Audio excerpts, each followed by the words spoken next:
दुर्गा जी तोहरो जोहिला डगरिया। माता दुर्गा जी तोहरो जोहिला डगरिया।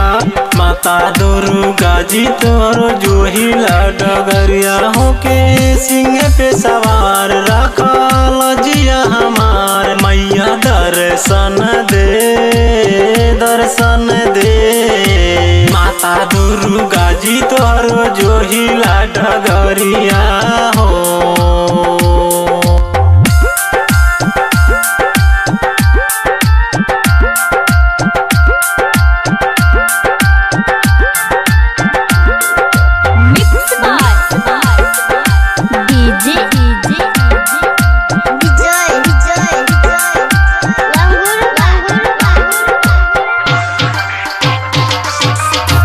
सिंह के ऊपर होके सवारी रखना लाज हमार हो। सिंह के ऊपर होके सवारी रखना लाज हमार हो।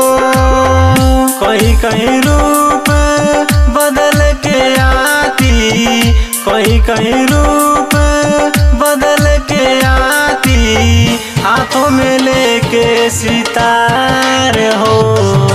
किसती भंवर में फंसावा ना तू अम्बे, किसती भंवर में फंसावा ना तू अम्बे। के कई देव से पार जो ही डगर तोहार मैया दर्शन दे दर्शन दे। माता दुर्गा जी तोहरो जोहिला डगरिया हो।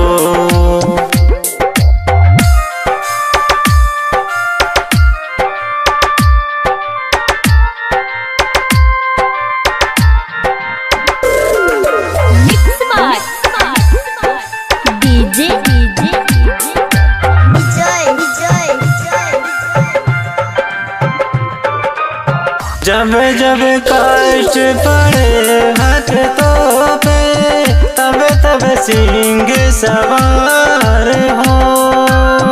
जब जब कष्ट पड़े भक्तों पे तब तब सिंह सवार हो।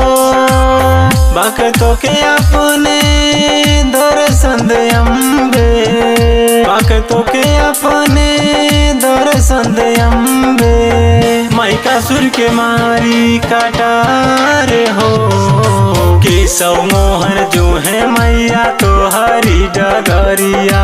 किसती भंवर में फंसावा ना तू अम्बे। के कई देव से पार जो ही डगर तोहर मैया दर्शन दे दर्शन दे। माता दुर्गा जी तोहरो जोहिला डगरिया हो।